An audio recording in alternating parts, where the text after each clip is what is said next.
Welcome to one of the most disturbing cases in Georgia's history. Before we start, please leave a comment telling us where you are and what time it is when you are listening to this story. We want to know where these written accounts go and what times of day or night they get there. In the fall of 1843, when cotton was in bloom all over Wilkes County, Georgia, a series of events started at Whitaker Plantation that would stay hidden in county records for more than 100 years. This once thriving estate was 17 miles southeast of Washington, Georgia, and was surrounded by rolling hills and thick oak forests. From the main road that connected Augusta to Athens, you could see its big white columns.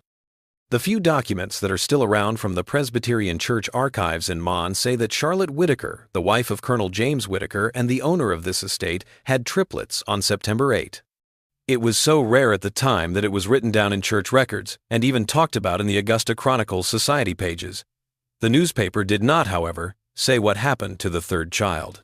The Whitaker family has lived in Georgia since 1776, when British loyalist Edmund Whitaker switched sides after seeing how cruel British troops were in Savannah. His grandson James made the family much richer. By 1830, he was one of the biggest landowners in Wilkes County. In 1835, church records show that he married Charlotte Montgomery, the daughter of a well-known Charleston family.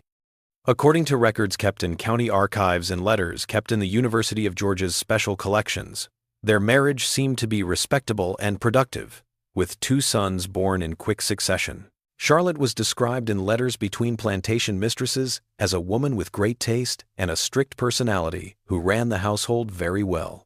Tax records show that Ruth Ann Turner first appeared in 1838, when she and 5 other workers were bought for the Whitaker household. According to inventory lists from the estate, she served as Charlotte's personal attendant.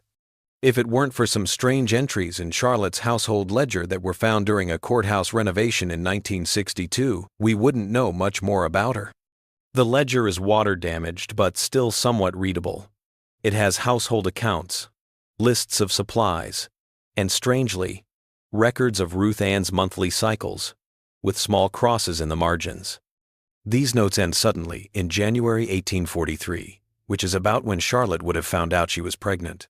Georgia had a very hot and dry summer in 1843.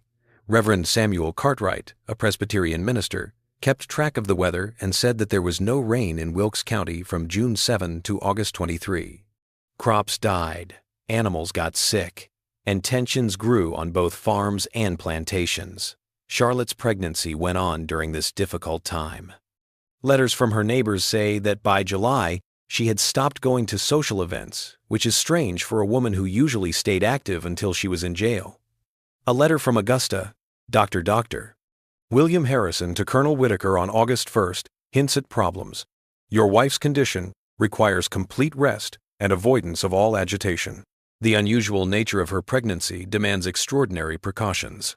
It was never made clear what made this pregnancy unusual, but we have been able to put together what happened next from a variety of sources, including church birth records, household inventories, and most importantly, a partial journal that was found in 1959 when the east wing of the old Whitaker house was being torn down. Based on handwriting comparisons with her signature on-sale documents, the journal is thought to have been written by Ruth Ann Turner. It has 12 pages of entries written in a phonetic version of English, which suggests that she taught herself to write in secret. The Georgia Historical Society in Savannah now keeps these fragments, which are the only first-hand account of what happened on the night of September 8th. Ruth Ann's notes say that Charlotte went into labor not long after midnight. Colonel Whitaker was in Augusta for work. They called the local midwife Mistress Abernathy, but she didn't get there until after Ruth Ann had already helped deliver the first child. Dr. Harrison had apparently seen signs of twins during his exams, so the birth of twins was expected. A third child was not expected. Ruth Ann wrote in her journal, "The third one came after Miss Charlotte thought she was done. It was small and quiet, much darker than the others. When she looked at it, her face changed. She said to me, 'This one never breathed. You understand. Take it away and bury it deep where no one will find it.' But the baby cried when I wrapped it." What happened next was recorded in pieces. Ruth Ann wrote in her journal that she did not bury the child. Instead, she brought the baby to her room in the back of the house.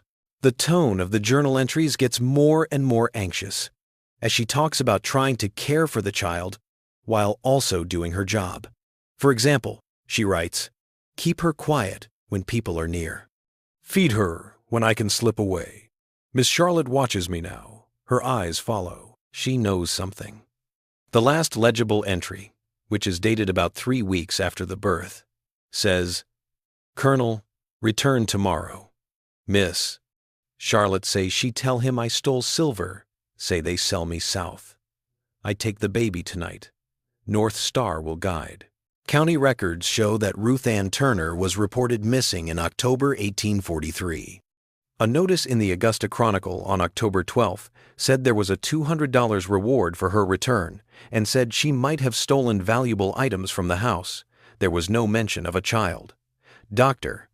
Harrison's medical records show that he treated Charlotte Whitaker for nervous exhaustion in October and November, giving her laudanum and telling her to rest in bed. The story that the public told about the Whitaker triplets quickly became set in stone. There are only 2 children listed in the county's birth records, Thomas James and William Montgomery Whitaker. The church records of baptisms from November 1843 show the same 2 boys. By spring, Colonel and Mrs. Whitaker were back in the local social scene, and letters between families in the area talked about the handsome Whitaker twins at different social events. It looked like the issue had been settled. But there was still something that needed to be settled in the Whitaker home. Over the next year, there were a lot of changes in the household staff, which is unusual. Charlotte's letters, which are only partially preserved in the University of Georgia archives, show that she was becoming more and more worried about security around the property, according to estate records. In a letter to her sister in Charleston from March 1844, she says, "We have had to replace most of the household staff because they were unreliable and talked too much. James has hired a man to patrol the grounds at night because there have been reports of people trespassing at the edges of the property. I find I can't sleep soundly most nights." Colonel Whitaker's business records show that he made large payments to a Pinkerton detective between April and August 1844, but they don't say what the money was for. County records show that the Whitakers bought more land 2 miles from the main house. It was a small piece of land with a cabin that, according to tax records, was never used but was kept as part of the Whitaker estate. Oral histories collected by WPA writers in the 1930 seconds suggest that this remote cabin was kept for guests who needed extra privacy, but there is no record of any official visitors ever staying there. There wasn't much documentary evidence about what happened in 1843 for 5 years. As the Whitaker twins grew up, they were cared for by a number of nurses and teachers. Charlotte stayed in her place in the community, but letters between women in the area mention that she became more religious and sometimes sad. Colonel Whitaker grew his business and often went to Augusta, Savannah, and Charleston. It seemed like life at Whitaker Plantation had gone back to normal. Then, in the fall of 1848, strange things happened. Medical records from the county show that a fever spread through Wilkes County and affected many homes. The Whitaker twins, who were 5 years old at the time, got sick. Dr. Harrison's records show that he treated both boys, but he couldn't save William, who died on October 23rd. At this point, the remaining records start to look strange. Church records of William's funeral and burial in the family plot confirm this. Dr. Harrison's personal diary, which was found among his belongings after his death and is now kept in the Medical College of Georgia archives, has a troubling entry from October 25th. Called to Whitaker Plantation again today. The situation defies medical explanation. Mrs. W. insists the surviving child is William, though I attended Thomas just yesterday. Colonel W. took me aside and explained the boys were so identical that in their grief they may have confused the names. I'm not convinced this is the entire truth, but it is not my place to question further. Several sources mention this mix-up over which twin lived. The tutor's notes from November 1848 first call the surviving child Thomas, but then cross out that name and write William instead. By January 1849, all household records consistently call William the surviving twin. In a letter from Charlotte to her mother in Charleston in December 1848, she wrote, God in His wisdom has seen fit to preserve our dear William.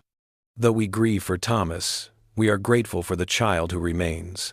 William grows stronger each day and shows remarkable aptitude for his studies. What makes this detail so disturbing is a note in Ruth Ann Turner's journal that was found on a page that was thought to be too water damaged to read, but was partially restored using conservation techniques in 1967. The entry, which was written shortly after the births, says, "The first boy was strong and loud, the second was smaller and had a small red mark behind his right ear, the third, Dr." Harrison's medical records from 1843 show that the twin named William had a small birthmark behind his right ear, but in his 1848 diary, he says he was confused because the surviving child did not have such a mark. A lot changed for the Whittaker family in the years that followed. Colonel James Whittaker died suddenly in 1852. It is said that he died in a riding accident on the property, but local oral histories suggest that he may have killed himself. Charlotte took over running the estate with amazing skill. In 1854, their son, who is now always called William in all records, went to boarding school in Virginia. Charlotte stayed at Whittaker Plantation, where her neighbors said she was becoming more and more alone. According to parish records, she gave a lot of money to the Presbyterian Church, including money for a new wing and stained glass windows in 1858. A strange entry can be found in the records of a private investigation company in Philadelphia. The partially preserved records found during a library archival project in 1953 show that someone from Wilkes County, Georgia, name redacted, hired someone to look into people of mixed race who claimed to be going to school in Pennsylvania or New York states. Female, approximately 15 years of age, accompanied by a woman formerly of Georgia, aged approximately 40 years. The investigation's results are not recorded, but a final payment was made in February 1859, suggesting it was over. Charlotte Whittaker sold Whittaker Plantation and most of its property 2 months later. County records show that she moved to Savannah and bought a townhouse on Abercorn Street. She lived there in more and more isolation until she died in 1867. Her will, which is still on file in Chatham County, left most of her property to her only surviving son, William Montgomery Whittaker. It also made large donations to the Presbyterian Church in Savannah and, interestingly, to a school for girls in Philadelphia who are less fortunate. William Whittaker married into a well-known family in Savannah in 1865 and had 3 kids. His descendants were still important in Georgia until the early 1900s. There is no evidence in public records that he ever talked about the events surrounding his birth or the possibility of a third sibling. However, family letters kept by descendants and given to the Georgia Historical Society in 1948 include a letter from William to his wife, from 1,870 inches, which he talks about troubling dreams. "I am again visited by that strange dream of a woman I've never met, with eyes so like my own, calling to me from across a great distance. Mother always dismissed such fancies, insisting they were merely the product of childhood fever. Yet they persist with such clarity that I sometimes wonder if there is some memory trying to surface from my earliest days." The story might have stayed hidden forever if it hadn't been found in 1956 during a highway expansion project close to the old Whittaker property. About half a mile from where the plantation house used to be, construction workers found a small, unmarked grave. The county coroner's reports say that the remains belonged to a baby who died in the 1,840 seconds. No more research was done, and the remains were put back in the county cemetery with a simple marker that said, "Unknown child, C. 1,840 seconds." The discovery was only briefly reported in the local newspaper and was quickly forgotten. In 1965, a historian looking into the Underground Railroad found records from a Quaker settlement in Pennsylvania. This was the last piece of this broken story. One of these was an entry in a ledger from October 1843 that said, "R.T. from Georgia with infant daughter had arrived." Other entries keep track of R.T., getting lessons in reading and writing, and then working as a seamstress. The last mention is from 1861, when it was said that R.T. and daughter E. have moved to Canada because they were worried about how the Fugitive Slave Act would be enforced. There are no more records of them in history. We don't know what happened to this daughter, who was probably the third Whitaker child. Did she ever find out where she came from? Did she know that her brothers were in Georgia? The history books stopped talking. But in 1876, a strange notice showed up in a Savannah newspaper. A woman who only went by the letter E put an ad in the paper asking for information about the Whitaker family who used to live in Wilkes County. The notice was up for 3 weeks, but no one ever answered it, at least not in public. One question keeps coming up as this story unfolds. Why did Charlotte Whitaker turn down her third child? Medical records and letters give us some hints, but they don't give us a clear answer. Letters exchanged between Charlotte and her mother years prior to her marriage indicate anxiety regarding her maternal grandfather, characterized as possessing a Mediterranean complexion. Dr. Harrison's private notes reference Colonel Whitaker's apprehension about his wife's familial history and possible complications in her lineage. In the racial hierarchy of antebellum Georgia, these kinds of problems could ruin a family's reputation and legacy. The Whitaker Triplets story shows us that the worst horrors come from people and society, not from the outside world. What kind of mental damage did these things do to everyone who was there? Charlotte, who was afraid of being found out. Ruth Ann, who put everything on the line to save a child. The twins, one of whom died young, and the other of whom had strange dreams and feelings. And what about the third child, who was raised far away from Georgia and may never know her full story? These questions have been asked over and over again, but no one has answered them. The old Whitaker plantation is now part of a national forest. The only things left of the original buildings are stone foundations that have been covered in kudzu and pine. Hikers sometimes say that the air around the old house site feels heavy and that they feel like they are being watched from the thick woods that have taken over the land. Local historians say that these feelings come from knowing what happened there in the past, the weight of history pressing down. Some people say that the heat in Georgia is just messing with people's senses. The University of Georgia put together and stored all of the Whitaker family's records in 1969. The archivist's notes say that some pages seem to have been taken out of Charlotte's personal diaries before they were given away. Ruth Ann's journal fragments also show that pages were torn out. Some stories are meant to be broken up, with pieces missing on purpose, not by chance of history. We may never know the whole truth about what happened at Whitaker Plantation in 1843. But in the gaps between the facts that have been written down, in the silences and omissions, we can see the outlines of a human tragedy that happened because of social pressure, prejudice, and the desperate steps taken to keep up appearances. William Whitaker's descendants still live in the southern United States, and many of them don't know how their ancestor came to be. As for possible descendants of the third child, the one who was taken to Pennsylvania and then Canada, they may walk among us with a history they never learned and a family that never knew them. The past is never really gone. It's always there, waiting just below the surface. Its weight shifts the ground beneath our feet in ways we don't always notice. The Georgia Historical Society keeps the pieces of Ruth Ann Turner's journal in a drawer that is kept at a constant temperature and humidity. The handwriting, which is determined and purposeful even though the writer doesn't know how to read or write well, tells a story of bravery in the face of impossible odds. The last words that could be read, which were carefully copied down by conservators but were hard to see, said, "They may erase us from their books, but our blood still flows. Our story still lives. North Star, guide us now to where truth can breathe free." Maybe the scariest thing about this story is not what we know about it, but how many other stories like it are still untold, buried in unmarked graves, or hidden in redacted records, all over the country.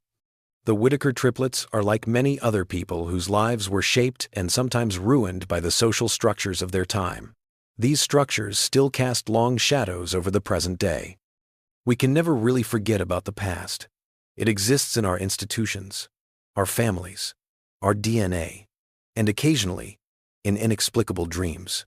As night falls over the old Whitaker lands and the Georgia pines, you might picture 3 kids who are separated by circumstances and society, but are always connected by blood looking up at the same stars. Their lives are like streams that come from the same place but go in different directions. One path ended suddenly in childhood. Another led to wealth and status in Southern society. And the third disappeared into the north, like a stream flowing toward a distant sea. All three were changed by a single night in September 1843, when one woman made a choice and another woman went against it. The effects were felt for generations. According to Wilkes County administrative records, a woman from Toronto went to the courthouse in 1958 to ask about the Whitaker family.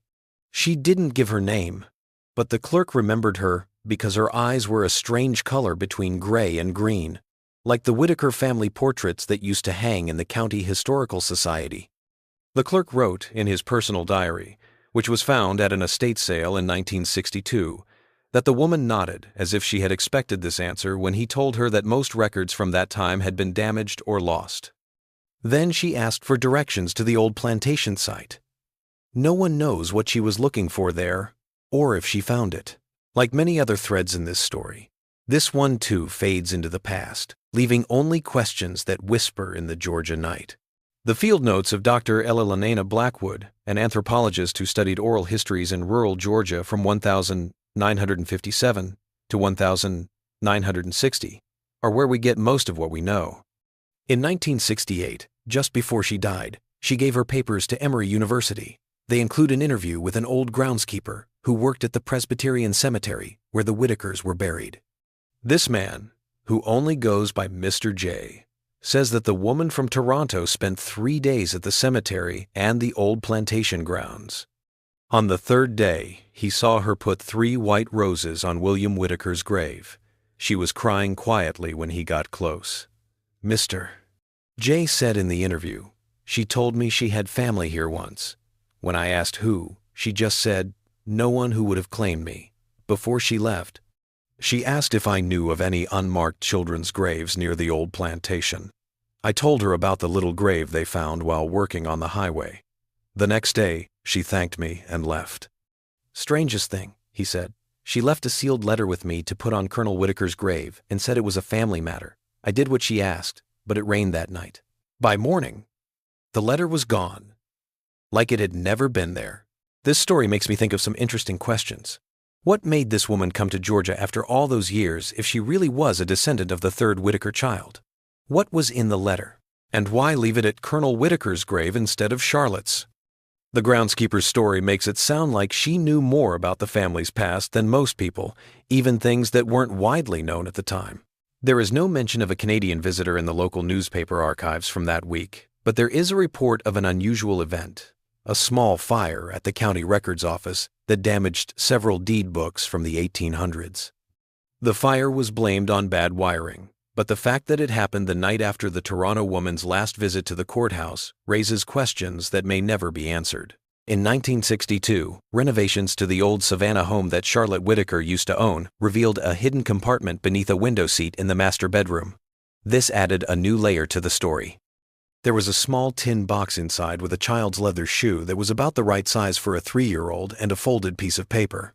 The contractor who found the paper said it had a list of dates, with the last one being the 12th of October 1843, the day Ruth Ann Turner was said to have run away.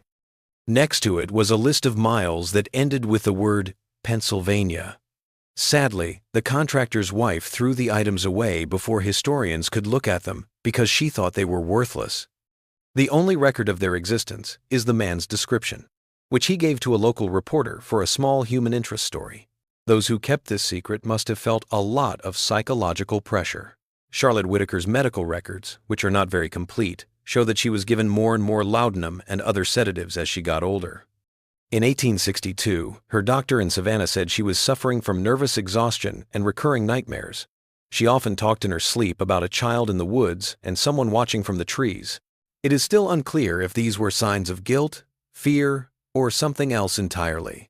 It's hard to tell what Colonel Whitaker did during these events. His business records show that he made regular payments to different investigators over the years, but they never say what they were for. Charlotte's lady's maid's testimony, which is still in church records, says that she destroyed most of his personal letters after he died.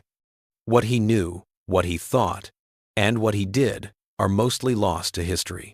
There was never a full investigation into the circumstances of his death. He died in a riding accident where he was found with a broken neck at the bottom of a ravine on the property. The doctor who looked at the body said only that death seemed to happen right away and that the colonel's face showed a lot of pain. William Whitaker, the surviving twin, or maybe Thomas if Dr. Harrison's records are to be believed, grew up with these events hanging over him, even if he didn't know it. His school records from Virginia show that he was smart but had problems. He had trouble sleeping, and his headmaster said he had a melancholy disposition that was not appropriate for his age. He was very smart, but had a hard time making friends. He liked being alone better than being with other people. A letter from his roommate to his parents, which is now in a private collection and was made available to researchers in 1970, says that William would often wake up at night and say he heard a woman calling his name from outside the window. There is never anyone there when I look, but he still believes. William went to medical school in Philadelphia for a short time after graduating, but he dropped out after less than a year. His letter to his mother explaining this decision has been preserved. The dissection rooms disturbed me more than I can express. Last week, upon uncovering the subject, a young colored woman, I was seized with such violent trembling that I had to be escorted from the room. I cannot explain this reaction, but I know I cannot continue in this profession. He subsequently entered law and built a successful practice in Savannah, specializing ironically in family estate matters. Some of William Whitaker's descendants have been interested in their family history, but none seem to have found out the whole story. William's granddaughter asked for a family tree in 1937 that traced the Whitaker line back to England. It only briefly mentioned the twins, saying that Thomas died as a child from fever. There was no mention of a third child. James, William's old son, said in an interview for a county historical project in 1954 that his grandmother, Charlotte, was a very religious woman who kept strict order in the house. He also said that his father rarely talked about his childhood. We still don't know what happened to the third child's possible descendants. If Ruth Ann Turner and the baby girl really did make it to Pennsylvania and then Canada, they probably changed their names and maybe even who they were. Census records from Toronto in the 1872 show a number of mixed-race families who had moved there from the United States, but none of them can be definitively linked to Ruth Ann or her charge. The trail goes cold at the Canadian border, where time has passed and many escaped slaves purposely cut ties with the past. What happened to the possible third line of Whitaker descendants? There is one very interesting clue. A woman named Ella Turner published a small book of poetry in Montreal in 1948. It was called Blood Memory. The poems talk about dreams of cotton fields I've never seen and brothers lost across a line I cannot cross. The author's biography only said that she was born in Toronto to parents who had come from farther south. One poem, called Georgia, says, "In dreams I walk a red clay road to a house I've never been in, where my face looks back at me from portraits of strangers." Is this just a coincidence? Or could Ella Turner have been a descendant of Ruth Ann and the third Whitaker child? There are now only 3 known copies of the book, all in private collections. The land where these things happened has changed a lot over the years. The Whitaker plantation house burned down in 1879, long after the family had moved out. The land was divided up and sold several times before it became part of a state wildlife management area in 1952. Hikers and hunters who go into the more remote areas sometimes find old brick foundations, pieces of outbuildings, and once, according to a newspaper article from 1966, a small stone marker with no writing on it, surrounded by wild roses that bloom white even when there are no other roses in the area. Forest Service workers have never been able to find this marker again after looking for it again. The story's psychological landscape, the places inside Charlotte Whitaker's head where she made her choice, where Ruth Ann Turner went against it, and where the separated triplets lived their disconnected lives, is even harder to pin down. We can only guess what made Charlotte deny her third child, but it was probably a mix of social pressure, racial ideology, family duty, personal fear, and her mother's gut feeling. We can only guess what gave Ruth Ann the courage and moral clarity to risk everything for a baby who, according to the law and society, was not even fully human.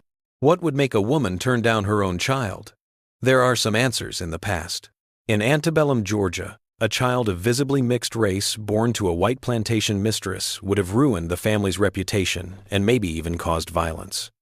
Charlotte's status, affluence, and identity were contingent upon the preservation of racial boundaries that such a birth would have irreparably violated. But this calculation must have had a huge emotional cost. Her subsequent religious devotion, growing reclusiveness, and reliance on sedatives imply a woman tormented by her decisions. What would make Ruth Ann Turner take such risks, besides basic human kindness? Did she see this baby as a way to get back at a system that had taken away her own freedom, or was her action just a mother's instinct to protect a weak child no matter what? The pieces of her journal show that she was a very strong and moral woman, but the full range of her reasons for doing what she did is still hidden in the spaces between her carefully chosen words. The story of the Whittaker triplets shows how terrible human societies can be when they have strict hierarchies and boundaries. These horrors don't need any supernatural elements to make your blood run cold. It reminds us that the scariest monsters aren't the ones that hide in the dark, but the ones that live in people's hearts and minds, shaped by social systems that make people choose between things that are impossible and pay prices that are too high. In 1967, an interviewer in Ontario, Canada, recorded the testimony of an old woman who said her grandmother had come from Georgia with secrets that could burn down a house. This was part of an oral history project about the descendants of enslaved people. The woman's name was not included in the published collection because she asked for it to be kept private. She told a story about her grandmother being saved as a baby and taken north by a woman who chose freedom for them both. She talked about a family tradition of putting 3 white roses in flowing water on the same day every September. She said that the meaning of this tradition had been lost over the years. Could this be another part of the Whittaker story? The dates match up, and the 3 white roses stand for the 3 children born on that night in September 1843. But, like many other parts of this story, this link is still weak. It's a possibility, not a fact. History, particularly for individuals systematically marginalized from official records, frequently manifests in fragmented remnants and echoes, sustained through familial narratives and symbolic traditions whose original significances diminish over time. The last known reference to anyone who might be connected to this story is from a church bulletin from Savannah from March 1867. It notes the passing of Mrs. Charlotte Whittaker, widow of Colonel James Whittaker, and mentions that she died peacefully in her sleep, though the household staff reported hearing her speak repeatedly of forgiveness in her final hours. The short obituary ends with a quote from the Gospel of Matthew that Charlotte is said to have chosen for her funeral service. "What shall it profit a man if he shall gain the whole world and lose his own soul?" History can't say for sure whether this biblical choice showed real regret, a lifetime of religious justification, or something else entirely. Like many other parts of this story, it is stuck between what is known and what can only be imagined. This is where the worst things often happen. All of the main characters in this story are now dead and buried. Charlotte and James Whittaker are buried in Savannah's historic Bonaventure Cemetery. Their beautiful marble tombstone shows how important they were in society. The grave of the surviving twin, William or possibly Thomas, is nearby. It has the dates 1843 to 1902 and the words "beloved father, husband, son" on it. The grave of Thomas, who died at age 5, is in the family plot in Wilkes County. It is a small stone that has been worn almost smooth by time and weather.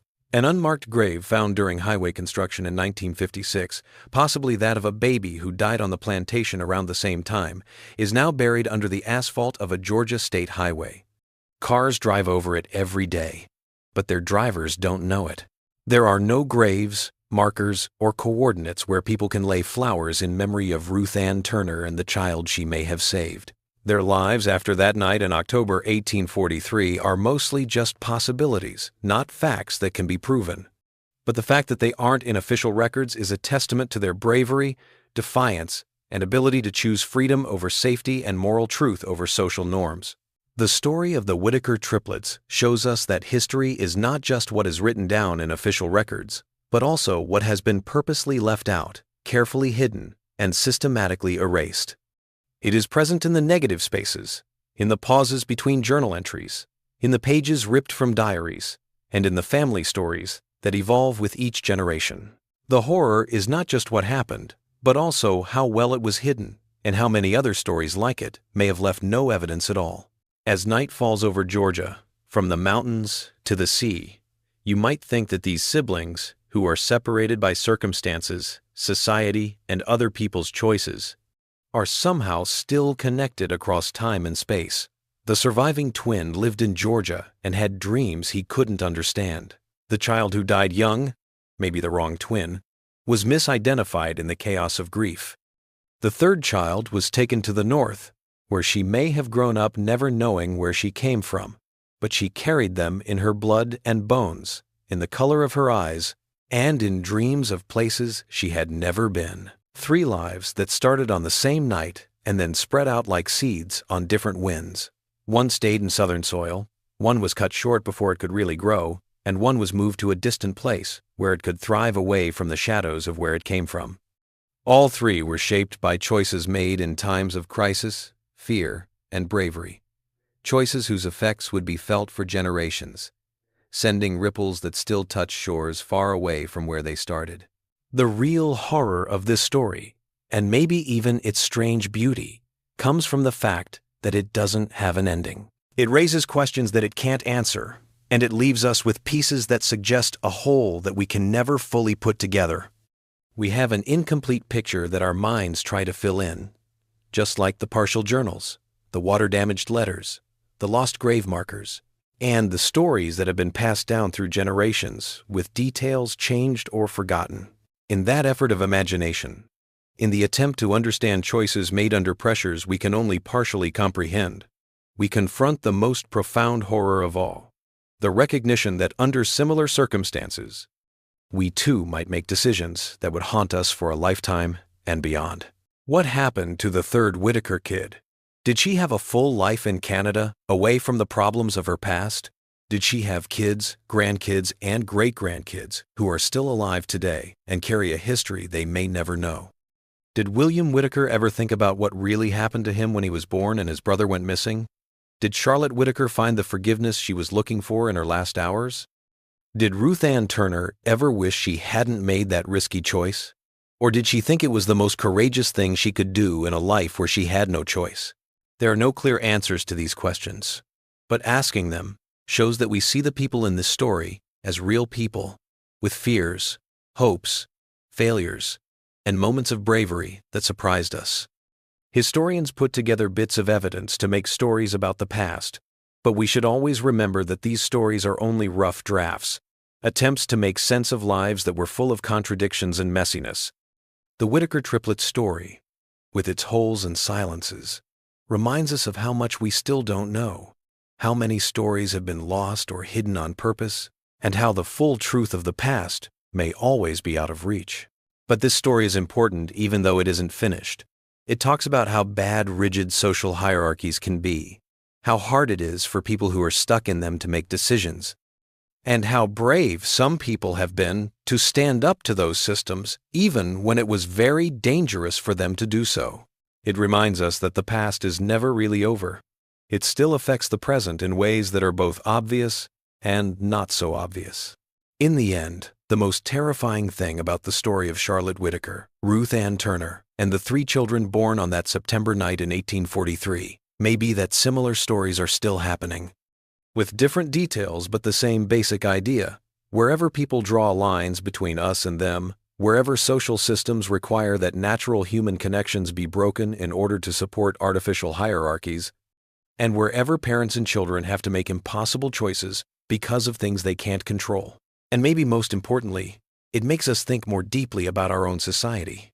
It makes us question what stories we might be hiding from ourselves, what truths we might not want to face, and what boundaries we keep at a terrible cost to people.